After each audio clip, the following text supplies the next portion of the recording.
I mean, tell me about the two commanding officers at Finkenhard. Yeah. Also in the camp, we had a Jewish camp leader, which we called, or as I mentioned before, he was the liaison between the people and the German commandants. We had Jewish cooks, and in Finkenhard, my friend's friend, who used to be the Jewish commandant in Liebenau, in Finkenhard, he became a cook. So again, my friend became the, what would you call it? He used to clean the rooms and shine shoes for the German commandant, like a valet. He was the valet for the two commandants. So he had enough food, and he helped me out again. But most of the people did not have enough food. Most of the people were starving. The work was very hard. Sometimes they had a storage room where they kept potatoes and carrots to make soup for us. Sometimes a young man stole some carrots or potatoes. Somehow he got in there and he was caught. And the punishment for that, we had to assemble, all of us. They took a chair out. They asked the person who they caught stealing, he had to remove his trousers, lay over the chair, and one of the guards was hitting him with that rubber hose that they, like a rubber hose, they used to call it a knibble, you know. It's a heavy rubber, the police have it, what do you call it? Like a bayonet. No. The police have the wooden... Nightstick. Nightstick. That was a rubber nightstick, and they used to give 25 lashes, and that was very painful. The reason I know it was very painful, that one day I came home from work, and when you walk into the barrack, you're supposed to remove your hat. When I walked into the barrack, I immediately didn't remove my hat, but when I got to my bed, I first took my hat off. And a guard, not knowing to me, was looking in through the window. He called me out, bring the chair out. So I brought out the chair. I said, what's the matter? I spoke to him in German. He said, you didn't remove the hat. That guard happened to be, like many of them, sick in their head, but this one was. He had a red birthmark on his face, and his voice was very different. They had some problem with his voice. And he was always angry and looking to hit somebody. So he called me out, told me to bend, lay over the chair. I should remove the trousers. I said, no, I'm not. I was defiant. He said, lay down. And he started hitting me. It was painful.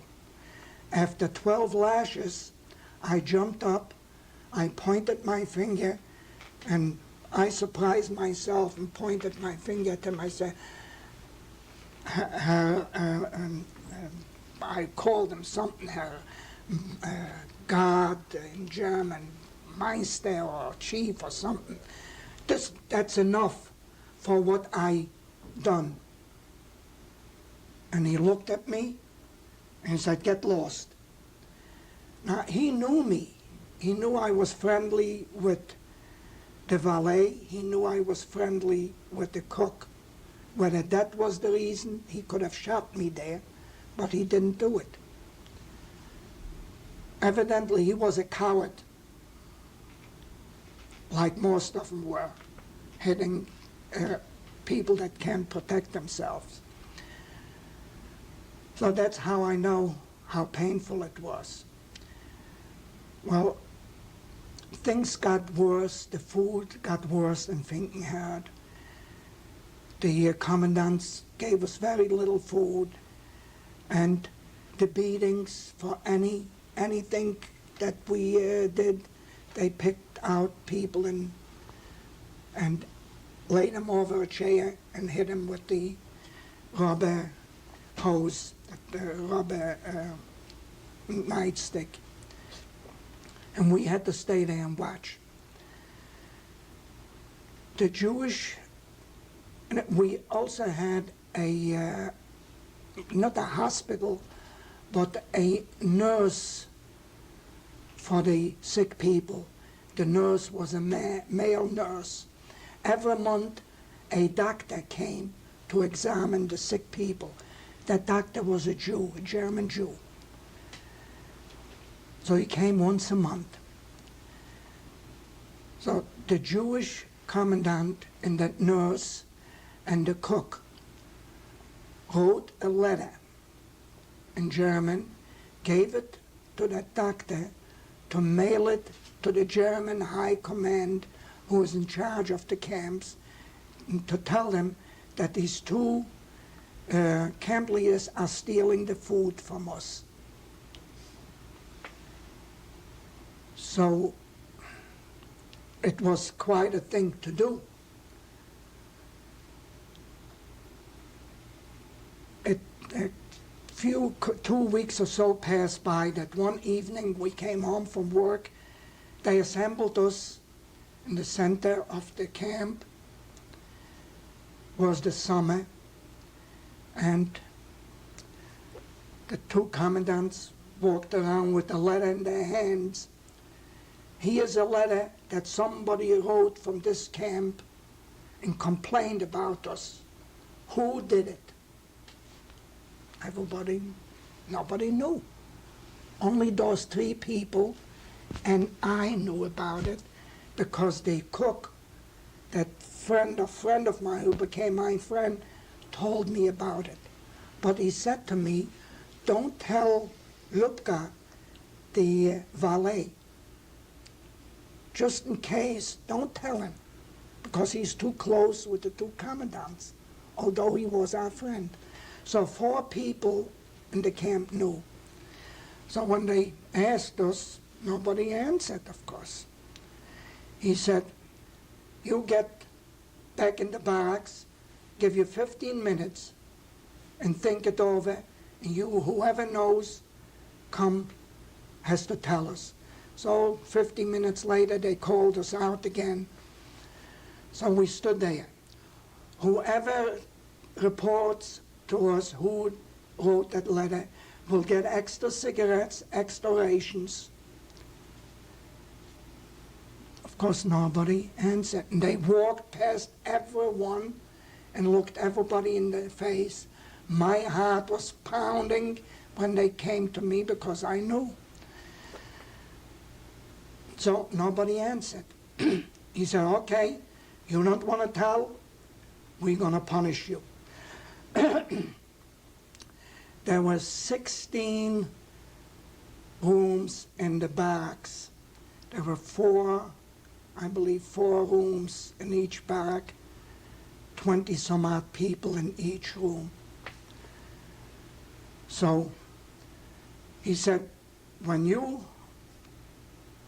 I dismiss you, the people from room number 1 should go to room number 16. Number 16 should go to room number 1. 2 should go to 15, and so on. Now the reason for that, as they dismissed us, the guards, as we were running, they were hitting us. So we had a longer distance to travel. So they beat us, ran after us and hit us. And then we were in the wrong room. Then they visited each room, the camp commandant, with 2 guards.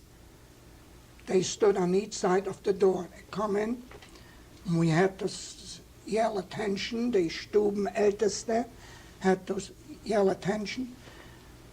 What room are you from? Oh, we're from room number 2. What are you doing in room 15? Out.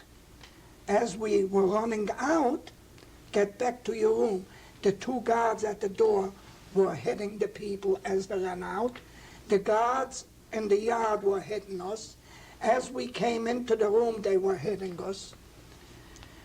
Then, again, out.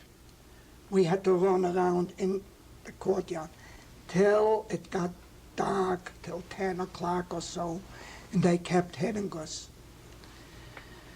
The next day, assembled us again, and then they gave us, late at night, they gave us the bowl of soup.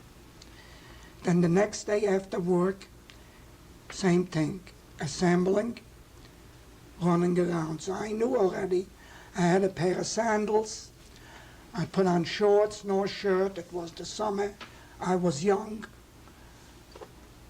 I'm proud to say I eliminated every guard. I zigzagged and somehow eliminated them. In the doorways, I stood and waited. As they were hitting somebody, I jumped out right afterwards. So when they raised their stick, I was gone.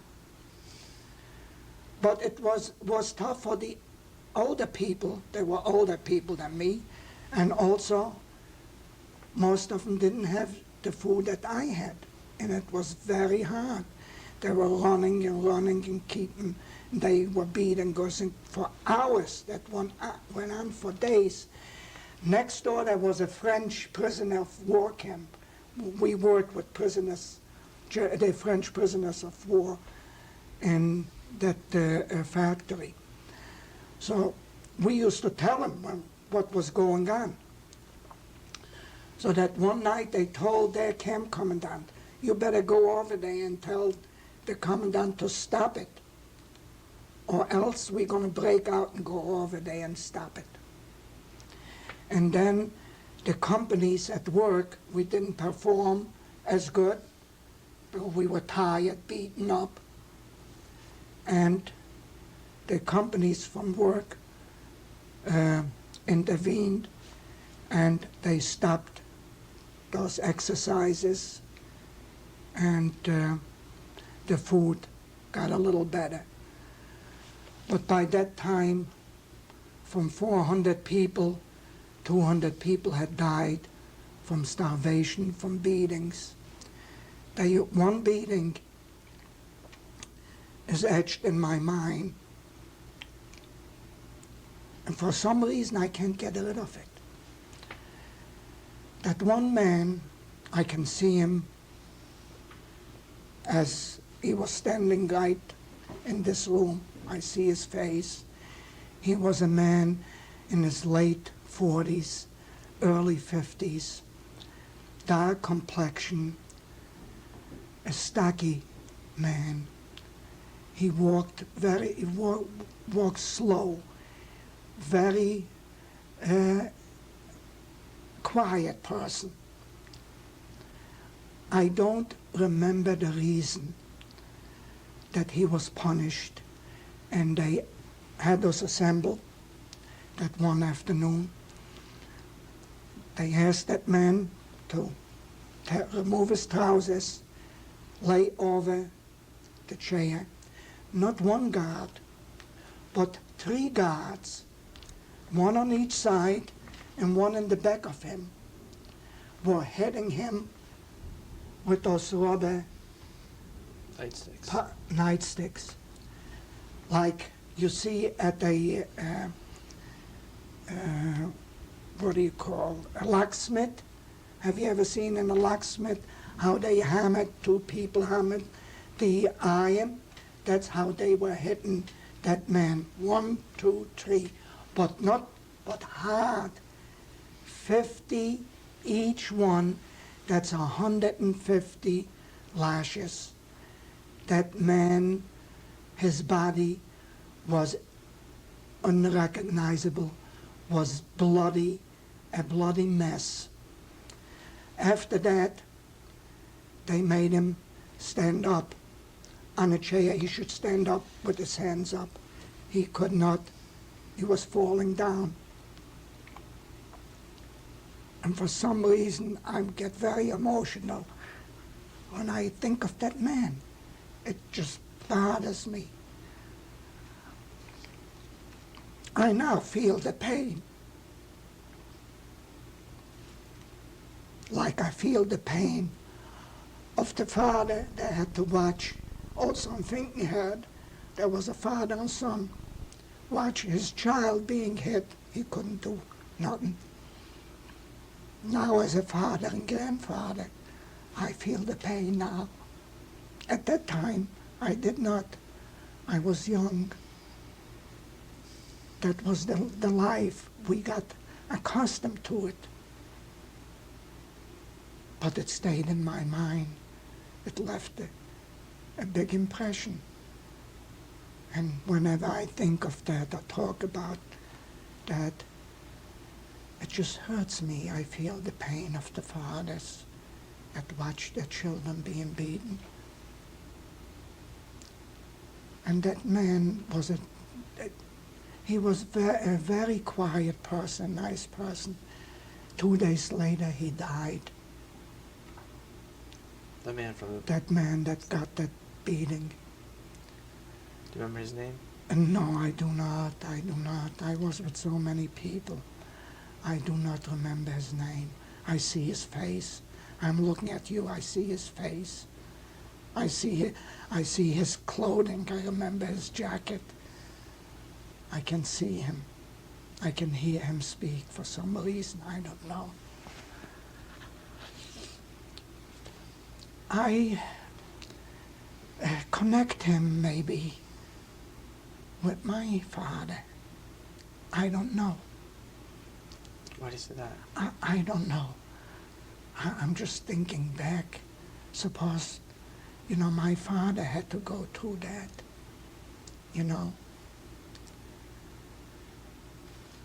That's, for some reason, I think of the man, but I see my father. For what reason, I don't know. So, some things are very hard to talk about it because they left a memorable impression on me.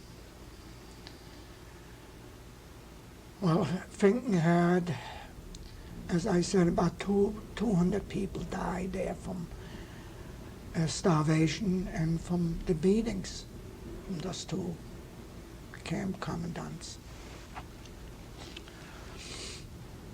I failed to mention Seifert, that company Seifert, that the pipe fitting outfit that I worked for. I always volunteered wherever there was hard work to be done, I volunteered for it. And in some way, I was rewarded. At Seifert, myself and another young man became the best workers in that company from the prisoners. The two of us were the best workers, and they recognized it. And somehow, they privileged us. When there was something to be unloaded on a weekend, on a Sunday when we didn't work, and had to be done for the Seifert company, they called on us. They told the camp commandant we got extra food there. Also at Seifert, we worked with some of the Germans that worked for the Seifert company as pipe fitters. We were just the helpers. That one in particular, his name was Excuse me. Paul Hayes. He was a pipe fitter, was also a decent human being. And I can't, to this day, I can't grasp why amongst us humans, amongst us, the human race, that some people are so cruel and so mean and so heartless. And there are some of them so kind, like that Franz Hipping and Paul Hayes, who used to help me and also some of the others. He used to share his food with us. He also wanted to give us a chance to have a home-cooked meal. So he requested from the camp commandant for Sunday, he needed some wood to be chopped for his oven, you know, or for his fireplace. So he requested me and that other young fella that worked with him to come to his house on Sunday. They allowed us to do that. That wasn't slave labor camp. And we went there to chop wood. But he sat us down and we had a Sunday meal with his family. They weren't rich people, they were poor people, but they shared their meal with us. That's why I say there were some kind people amongst the Germans, but not many. The majority looked the other way, and some of them participated in the slaughter of the Jews. So I have mixed feelings. I would, some would say that, you know, after the war we were so angry we have to kill all the Germans. But you can't do that. You can't put all people, as they say, all apples in one basket. You can't. You have to separate the decent ones from the bad ones. And that goes for the Germans. I hope whoever is watching this program doesn't get angry with me, but I have to state the truth. I have to also tell the cruelties that they heaped up on us, which was inhumane. To, for instance, my aunt, which I heard after the war from my uncle who survived. It was told to him by somebody that worked in the Sonderkommando. The Sonderkommando was the prisoners who helped at the extermination at the gas chambers. My aunt, who had a little boy, and when she came to Auschwitz, she held on so tight to him, they wanted to separate the children from their mothers, that she didn't let go. And they sent them both into the gas chamber. Now the pain of a mother being gassed, not being gassed, but watch their child die in her arms. What bigger cruelty can one human being heap on another one than that? That's the extreme cruelty. And that pains me. It pains me. Even at the height of my happiness with my family, I have a family now. I have a daughter and a son. I have 2 lovely grandchildren, a boy and a girl. Even at the height of my happiness, there's always a cloud. There's always a cloud in my heart, in my mind, because of all the pain that is with me from the experience that I had. And I'm still, it never goes away. It's going to be with me till the day I die. I would have liked to get rid of that pain, to make my life happier. Because it's hard, it's not easy. My dreams night after night, my wife used to wake me up many a times and shake me awake because I was crying or screaming. All the nightmares. And I still, in fact, as I told you before, I had a dream last night. I don't remember the dreams as I used to when I was young, obviously, because of my age. I assume, I don't know. But my wife told me this morning I cried on the night last night. So that took place, I was talking about Finkenhead. And Finkenhead, I was quite a while, till the summer of 1943. In summer of 1943, they told us that they were going to dismantle the camp and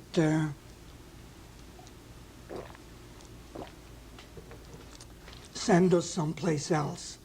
And there was always rumors. We didn't know where we were going.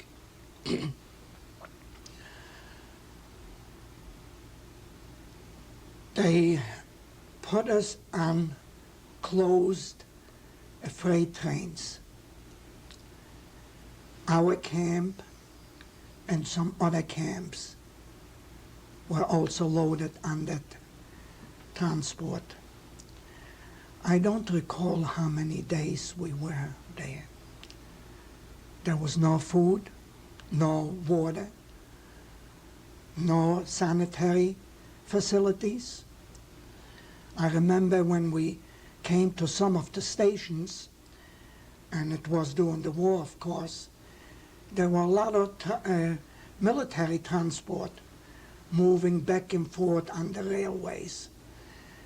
And at some of the railroad stations, they had nurses. There were women in uniforms, and they obviously helped the soldiers. When they stopped, they gave them coffee and some food and things. And when we came to one station, as those nurses came running towards the train to give us drinks and water, they didn't know who we were, but the guards shooed them away and get away here. You can't, and they didn't tell them why.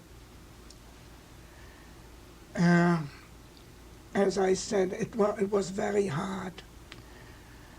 We peeked out through the little windows that they had, the round windows, and we came one afternoon, early afternoon. We came at the railroad. It wasn't a railroad station. There were many rail lines, and there were some trains there. We came to a destination that we didn't know, and they stopped. As soon we heard lots of noise. As soon as they opened the door, they started yelling, out, out, out. There was soldiers with an SS uniform, with dogs, hitting us as we were jumping out the train, and yelled, out, out, leave all the belongings where they are, don't take anything. We all started jumping out the train. Where'd you arrive at? Stop.